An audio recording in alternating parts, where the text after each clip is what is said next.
Maglalakbay tayong 7 bundok. Ngayon, magbitbit kayo ng bato. May isa magulang pre. Napakagulang, nagbitbit siya kasi laki lang ng Julien yung binitbit niya kasi 7 bundok yan eh. Siyempre ikaw magbuhat ng malaking bato. Yung dalawa malalaki. Pagdating dun sa 4 na bundok, ang sabi ng Panginoon sa kanila, akin na yung dala yung bato. Tapos, yung isa madaya, tuwan-tuwa siya dahil bigat-bigat ng dalaw eh. Ang sabi ng Panginoon, akin na yung bit-bit yung bato kasi gagawin kong tinapay. Sus, tuwan-tuwa yung dalawa pre, yung malaking dala nilang bato, yung isa nagsisi siya. Sa sunod, ang sabi ng Panginoon pangalawa, may 3 bundok pa, magdala uli kayo ng bato. Yung dalawa na nagdala na malaki, malilit na dinala. Yung isa naman ng gulang, laki ng dala niya. Ito hindi na niya damaisan.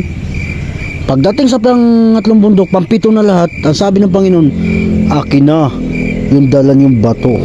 Sus, dali-dali yung isa, yung magulang. Ito po, Panginoon, gagawin kong buyong nyo. Buyong? Akala mo tinapay ah. Buyong na pala.